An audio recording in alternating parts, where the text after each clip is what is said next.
Hello, welcome to this YouTube channel. I'm Melkamu from Stars English. Today I'm going to talk about English language grammar, and the focus is going to be a simple past. Simple past. And also, I will, at the end of this video, I will discuss the spelling rule of simple past. እንግሊዝኛ ቋንቋ ሰዋሰው ወይ ደግሞ ግራመር is very important በጣም ጠቃሚ በጣም አስፈላጊ ነው። ነገር ግን ስትራክቸሩን ከማወቅ ባለፈ ስትራክቸሩን ጥቅም ላይ በማዋል መለማመድ ደግሞ በደንብ ስማርት ያደርገናል። ቋንቋውን በደንብ እንድናውቀው ብቻ ሳይሆን እንድንጠቀምበት ያደርገናል። that's language, that's English።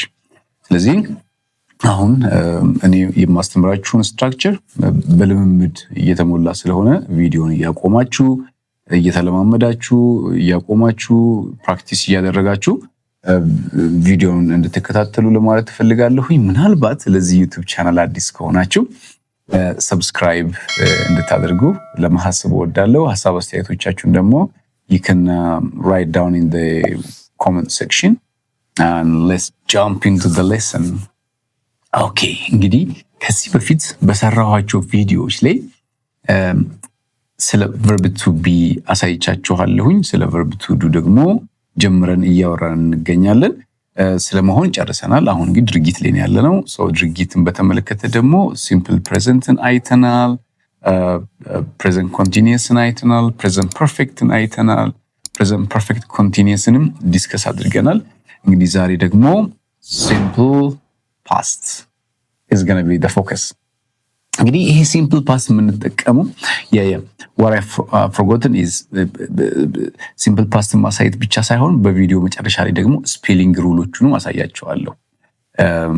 መች ነው ኢዲ የምንጨምረው አንድ ግስ ላይ ወይ ደግሞ verb ላይ ኢዲ የምንጨምረው መች ነው፣ አይ ኢዲ የምንጨምረው መች ነው፣ ዲ ብቻ የምንጨምረው መች ነው የሚለውንም የስፔሊንግ ሩል ደግሞ መጨረሻ ላይ ያሳያችኋለሁ። ብዙ ጊዜ ራይቲንግ ላይ ስፔሊንግ ስለምንቸገር እነዚህ ማውቁ የተወሰነ የስፔሊንግ ችሎታችንን ሊጨምርልን ስለሚችል ማለት ነው።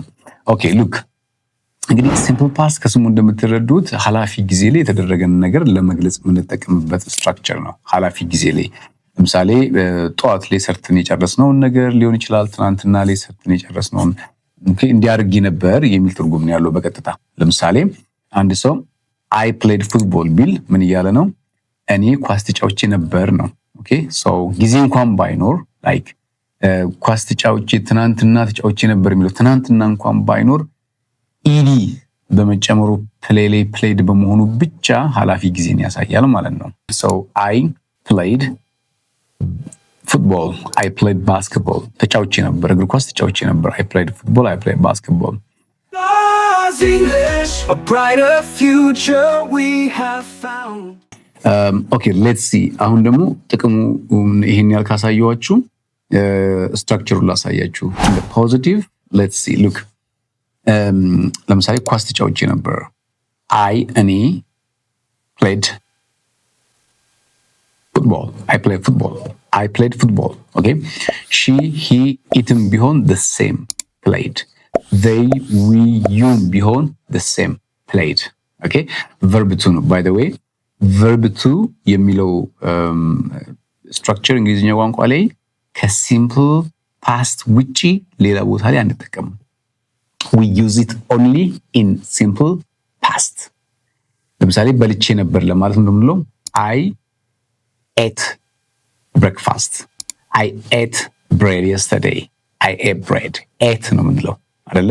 አሁን ለምሳሌ እዚህ ጋር eat verb 1 ነው፣ ate verb 2 ነው፣ eaten verb 3 ነው። play verb 1፣ played verb 2፣ played እንደገና verb 3 ነው። ስለዚህ ሉክ እዚህ ጋር ቀይ የተሰመረባቸው ate played እነዚህ verb 2 ነው የሚባሉት። verb 2ዎች ሁሉ ጊዜ ከሲምፕል ፓስት ውጪ ጥቅም የላቸው።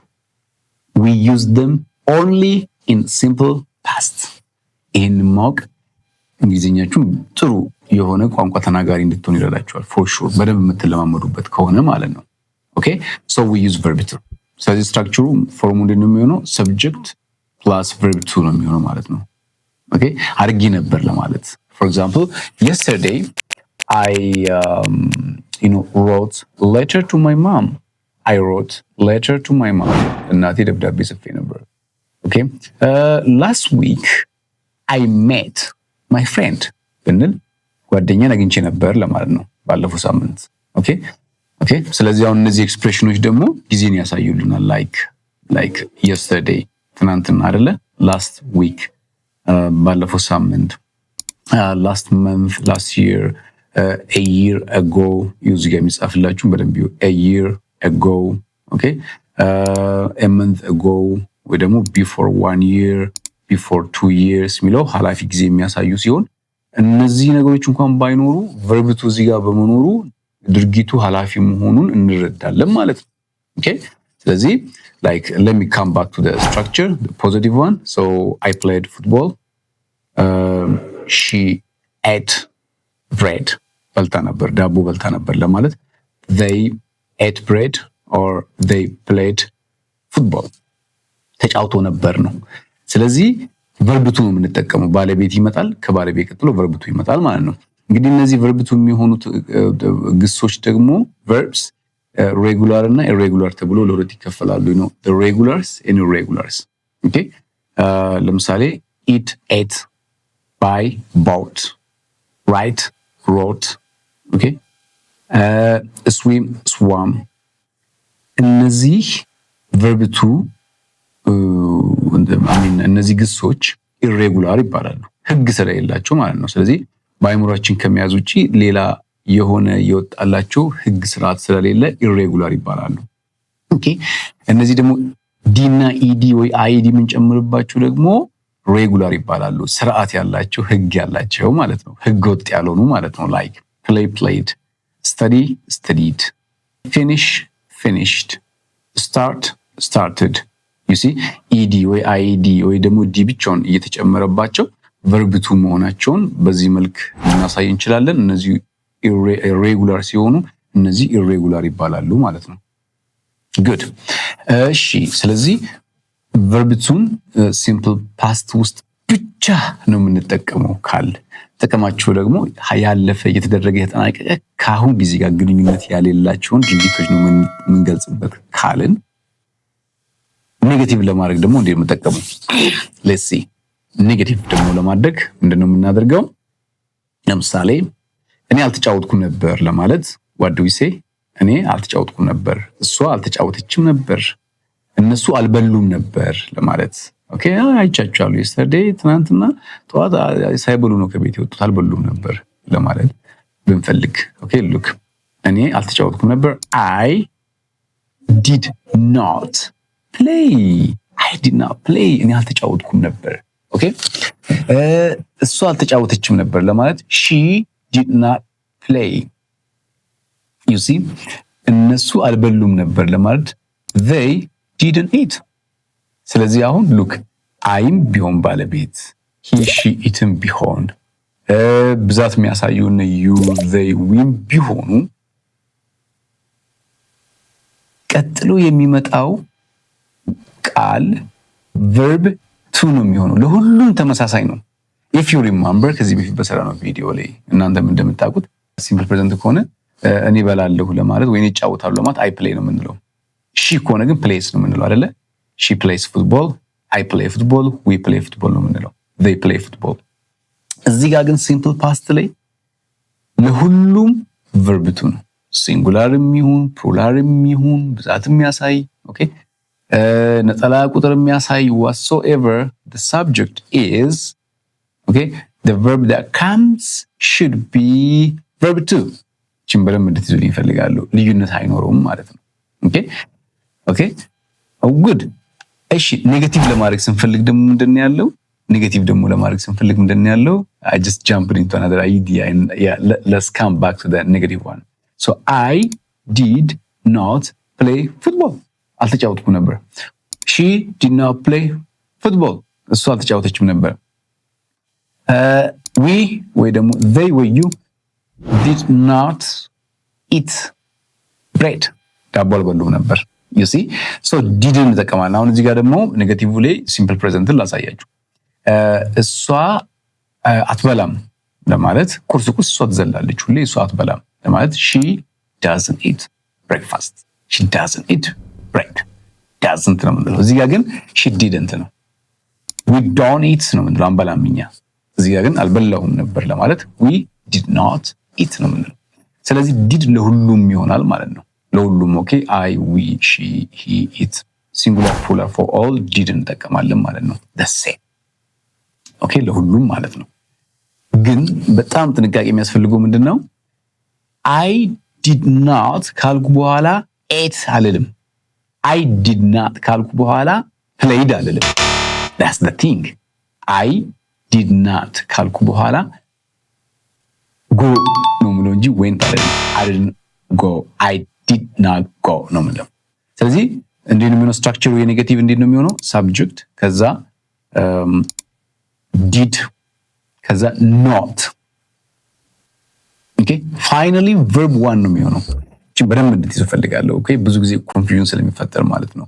ለምሳሌ እኔ አልበላሁኝም ነበር ለማለት I did not eat ይላሉ ልጆች። I did not eat I didn't ወይ I did not eat ነው verb 1 ኦኬ verb 1 እቺን በደንብ ትይዛላችሁ ማለት ነው።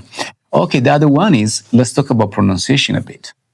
Okay አሁን እዚህ ጋር I did not eat ወይ I did not play የሚለው written language ነው። ስናወራ ከዚህ በፊትም ስላችሁ እንደነበረ I didn't ኮንትራክት እናደርጋለን።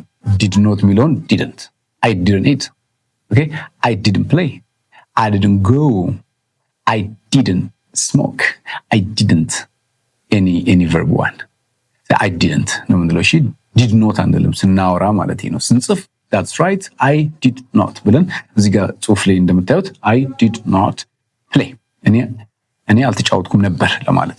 እዚህ ጋር ግን ሲሆን I didn't play I didn't go አልሄድኩም ነበር አልተጫወትኩም ነበር ለማለት you see didn't እንላለን ማለት ነው። wonderful I hope you've understood it properly. Now let's move on to practice ኦኬ እኔ እዚህ ጋር ቃላትን ወይ ደግሞ ግሶችን ጽፍላችኋለሁ ቨርቦችን ጽፍላችኋለሁ። ከነዚህ ድርጊቶች ውስጥ ትናንትና የትኞቹን ፈጽማችሁ የትኞቹንስ አልፈጽማችሁም ኦኬ እንድታወሩ ፈልጋለሁ። አሁን ቪዲዮን አቁማችሁ ታወራላችሁ። ሉክ እነዚህን ቃላት እንጠቀማለን። ኦኬ go to school 1 second eat bread third write a note 3 play football 4 listen to music 5 read a book እነዚህ አምስት ውስጥ የትኞቹን አደረጋችሁ የትኞቹን አደረጋችሁ? ኦኬ እዚህ ጋር ይቆምላችኋል። እናንተ እያያችሁ ቪዲዮን ፖዝ አድርጋችሁ ይሄን አድርጌ ነበር ይሄን አላረኩም ነበር እያላችሁ እንድትለማመዱ ፈልጋለሁ። ሶ እዚህ ጋር ምንድነው የምትጠቀሙት? አድርጌ ነበር ለማለት ለምሳሌ ትምህርት ሄጄ ነበር ለማለት I went to school verb 2 ነው ማለት ላይ I went to school እንላለን። አልሄድኩም ነበር ለማለት ደግሞ እንደምንለው I did not I didn't ስታወሩ ይሄን ተጠቅሙ ብያለሁ። I didn't go to school I didn't go to school ኦኬ good እስቲ በሌሎቹ ቨርቦች ደግሞ እናንተ አቁማችሁ ትናንትና ያደረጋችሁትና ያላደረጋችሁትን እንድትናገሩ እፈልጋለሁ። so pause it and go practicing. okay very good እንግዲህ I didn't go to school ያልሄዳችሁ yesterday I went to school yesterday I wrote note yesterday ያልጻፋችሁ ደግሞ ኖት ያልገለበጣችሁ ያልጻፋችሁ ደግሞ I didn't write a note okay and then ኳስ የተጫወታችሁ ነበር ለማለት I played football ያልተጫወታችሁ ደግሞ I didn't play football እንዳላችሁ ተስፋ አደርጋለሁኝ። በደንብ ፕራክቲስ አድርጉ። አሁን እንደገና መልሳችሁ ትለማመዱ። ከዛም ውጪ ደግሞ ሪሊ ደግሞ እስቲ ቀናችሁ ወደ ኋላ ሄዱ ይውና ምን አደረጋችሁ ትናንትና ምንስ አላደረጋችሁም? ላይክ አምስት ነገር ያደረጋችሁትን 5 ነገር ያላደረጋችሁትን ደግሞ 5 ነገር ብታወሩ that's wonderful። ለምሳሌ አሁን እኔ ራሴ ልንገራችሁ yesterday I played basketball I read a book yesterday I played with my children What did I do? Yeah, I taught my students. I taught. እሺ ደግሞ ያላደረኩን ነገር ትናንትና yesterday I didn't drink coffee. Yeah, I didn't play football. I didn't drive a car yesterday. Yeah, I didn't meet my friends. You see? So ይሄን ግን የኔ ነው ሪል የሆነ ነገር ማለት ነው። ትናንትና ያደረኩትና ያላደረኩትን ነገር ነው ያወራኋችሁ። እስቲ እናንተ ደግሞ ቆም አድርጉና ቪዲዮን እናንተስ ምን አድርጋችኋል? ምን አደረጋችሁ? Pause and talk to yourself. Excellent. Very good. There is a proverb. Practice makes perfect. Okay?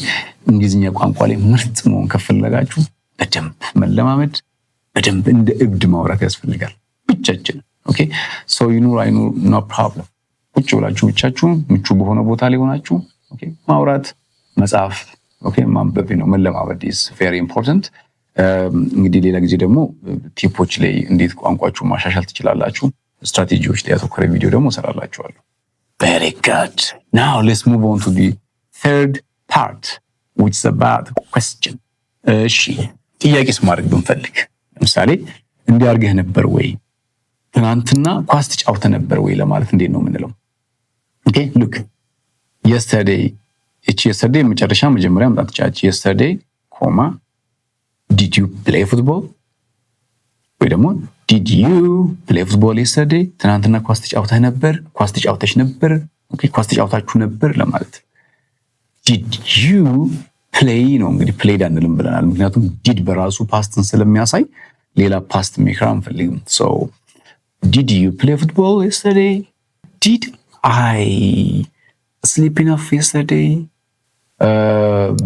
በልቼ ነበር ወይ ዳቦ ትናንትና did I eat bread yesterday did I eat ትናንትና ኳስ ተጫውተው ነበር ወይ እነሱ did they play football yesterday ተጫውተው ነበር ወይ did they play football yesterday okay so beginning ላይ ምን ይመጣል ማለት ነው did ይመጣል ማለት ነው okay ስለዚህ did you did I did she did he did it did ብለን ከዛ በኋላ የሚመጣው pronoun subject ሊሆን ይችላል okay did John learn English yesterday John ተምሮ ነበር ወይ did Hannah come to class yesterday Hannah class መጣ ነበር did she did Hannah ያል በዛ መልክ ጥያቄ ማድረግ እንችላለን ማለት ነው good that's question እሺ ጥያቄውን ደግሞ ስንመለስ እንዴት ነው የሚሆነው when we answer for example እንደዚህ ብትባሉ ትናንትና ዋኝታችሁ ነበር ወይ ለማለት like yesterday እንዴት ነው የምትጠይቁት yesterday did you swim እስቲ አሁን በአማርኛ እዚህ የተጻፉትን እናንተ ደግሞ እስቲ ወደ እንግሊዝኛ ቀይሯቸው ኦኬ ትናንትና ዋና ዋኝተህ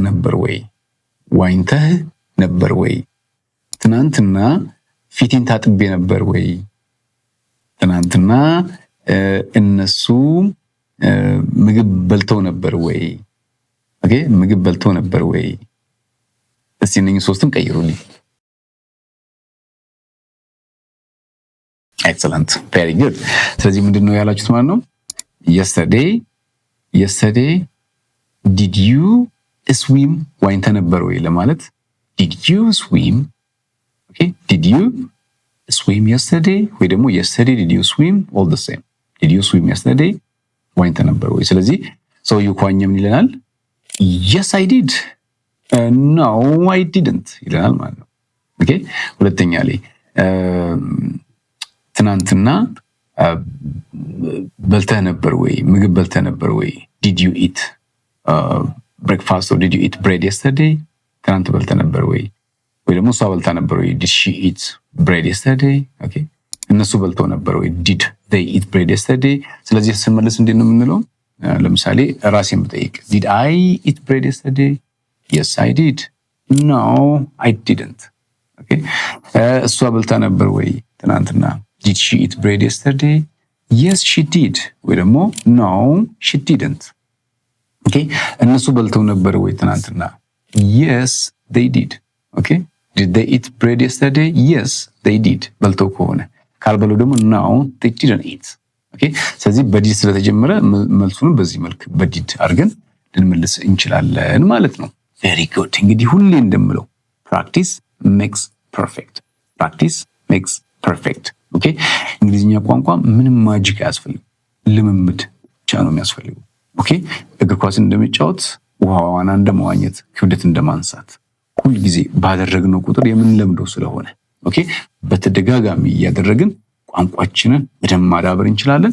እንግዲህ ዛሬ ስለ ሲምፕል ፓስት በደንብ አውርተናል። አሁን ደግሞ ወደ ስፔሊንግ ሩል እንሄዳለን።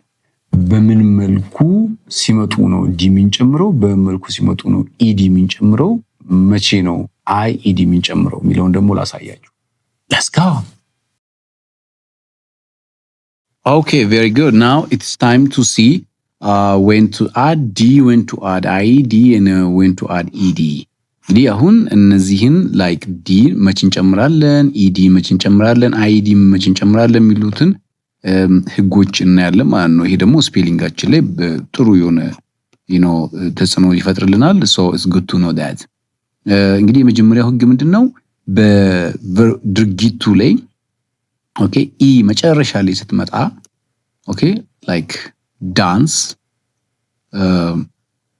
ሊቭ ላይክ ሄት እዚህ ጋር እንደምታዩት ላይክ ኢ መጨረሻ ላይ ስለመጣች ሁሉ ጊዜ ኢ መጨረሻ ላይ ሲመጣ ዲም ብቻ ነው የምንጨምረው ማለት ነው። ዳን ዲም ብቻ ሊቭ ሊቭድ ላይክ ላይክ ሄድ ሄድ ስማይል ስማይልድ ሼቭ ሼፕድ ሶ የመጀመሪያው ህግ ይሄ ነው። ኢ ከመጣ በቃሉ በግሱ መጨረሻ ላይ at the end of the verb if e comes then we add only d. this is rule number 1. don't forget this. okay ሁለተኛው ህግ ደግሞ ምንድነው? consonant and plus y የሚሆን ከሆነ መጨረሻ ላይ የመጣው ኮንሶናንት እና y ከሆነ እቺ መጨረሻ ላይ ያለችው y ወደ i ትቀየርና ከዛ ed እንጨምራለን። ይሄ third person singular ላይ is the same rule by the way. okay ስለዚህ አሁን cry የሚለው እዚህ ጋር r ኮንሶናንት ነው፣ ከዛ በኋላ y መጣ። ስለዚህ እቺ y ወደ i ትቀየራለች ማለት ነው ሁሉ ጊዜ በእንግሊዝኛ ላይ so like cry and cried and try tried carry carried study studied right በዚህ መልክ ed ied ይሆናል ማለት ነው። እንግዲህ እንደዚህ አይነት በጣም ብዙ ቃላቶች አሉ። አንዴ ህጉ ከገባችሁ ለሁሉም ስለሚሆን እናንተ በዛ መልክ ወደዛ መውሰድ ትችላላችሁ። for example አሁን እዚህ exceptions ደግሞ አሉ actually በህግ የማይመሳሰሉም። ለምሳሌ አሁን play አይ ጠፍቶ እዚህ ጋር ዋይ ጠፍቶ በአይ ተተክቶ ለምን ኢዲ አልጨመርም? ለምን ኢዲ አልሆነም? do you know why? because እዚህ ጋር ያለችው ምንድነች? ኮንሶናንት ሳይሆን ቫውል ነው እዚህ ያለው። ግን ህጋችን ምንድነው? ከዋይ ፊት ለፊት የግድ ምን መሆን አለበት? ኮንሶናንት መሆን አለበት። እዚህ ያለው ግን ቫውል ስለሆነ ይሄን ህግ አይከተልም ማለት ነው። እዚህ ጋርም ኢንጆይ የሚለውንም ስናይ the same thing is true። እዚህ ጋር ያለው ኮንሶናንት ሳይሆን ምንድነው ማለት ነው? ቫውል ነው። ቫውል ከሆነ ደግሞ እንዳለ ወስደን ኢዲ ብቻ ነው የምንጨምረው ማለት ነው። ዋይ ወደ አይ አይለወጥም። okay this is rule number 2. I hope you've understood this.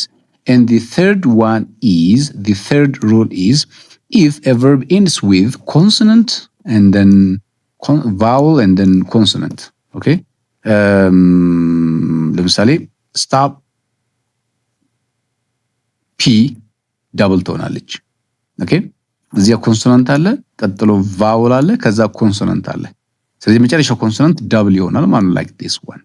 plan እዚህ ጋር ኮንሶናንት አለ፣ ከዛ ቫውል አለ፣ ከዛ ኮንሶናንት አለ።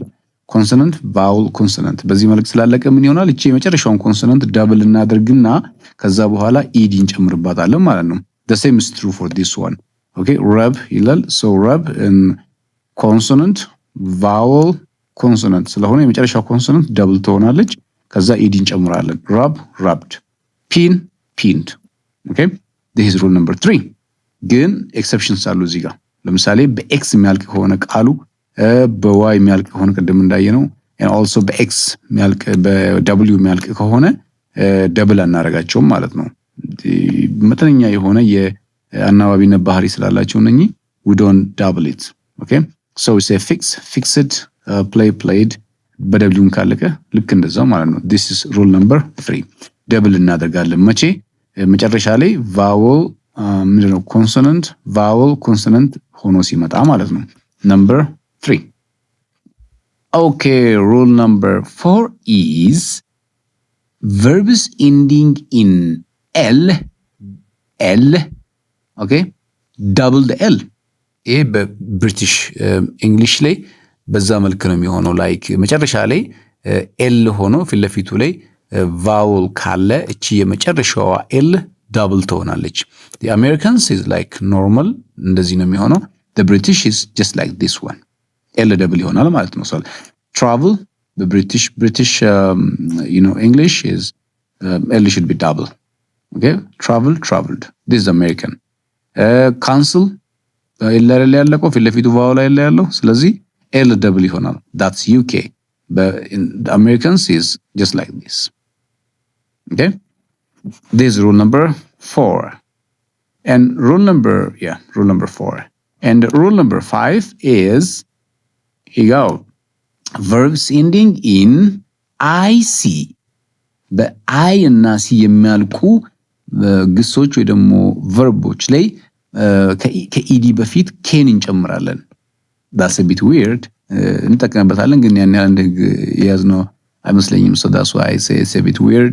ስለዚህ ፓኒክ ከሆነ በምንድን ያለቀው? በሲን ያለቀው ፊት ለፊቱ ተነባቢ አለ። so ምንድነው የሚሆነው? ኬን እንጨምራለን ማለት ነው። ፓኒክ panicked. okay, picnic and then እዚህ ጋር ምን ይሆናል? picnicked. mimic and then here mimicked. you see ኬ ጨምር ማለት ነው። ከሲ ፊት ለፊት ኬን ጨምረን ኢዲ እንጨምራለን ማለት ነው። frolic, then we say frolicked. here you go. and traffic I see ከዛ ሲ ኬን እንጨምርና እንደዚህ በዚህ መልክ trafficked ይሆናል ማለት ነው። ስለዚህ ኬን እንጨምርና ከዛ በኋላ ነው ኢዲ የምንጨምረው ማለት ነው። መቼ? በአይሲ ካለቀ። ኦኬ አይሲ ቃሉ ወይ ደግሞ ቨርቡ በአይሲ ካለቀ ማለት ነው። that's rule number 5 and the last one is majority ነው የሚይዘው ምንድነው? አሁን እዚህ ጋር ዲስከስ ካደረግናቸው 5 ህጎች ውጪ ያለው ሁሉ ላይ ዝም ብለን ምንድነው የምንጨምረው? ኢዲ እንጨምራለን ማለት ነው። play played, work worked, clean cleaned. you see work here ምንድነው? worked ኢዲ ነው የምንጨምረው። clean cleaned, start started, work worked። እነዚህ እንግዲህ በጣም ብዙ ቨርቦች ናቸው በዛ መልክ የሚስተናገዱ ማለት ነው። ኦኬ እንግዲህ እነዚህን ማወቃችን እነዚህን ህጎች ማወቃችን ራይቲንጋችን አሪፍ እንዲሆን ያደርጋል። ስፔሊንግ ላይ ያለን ችግር የተስተካከለ እንዲሆን ያደርግልናል ማለት ነው። አይ ሆፕ ይሄንን ጽፋችሁ እንደምትለማመዱ ተስፋ አድርጋለሁኝ። ታንክ ዩ very good. hopefully ከስፔሊንግ ሩሎቹ በደንብ እንደተማራችሁ ተስፋ አድርጋለሁኝ። እንግዲህ በተለማመድነው ቁጥር ደግሞ በደንብ እየቀለለን ይመጣል። በሚቀጥለው ቪዲዮ ደግሞ ስለ ፓስት ኮንቲኒየስ በደንብ አስረዳችኋለሁኝ።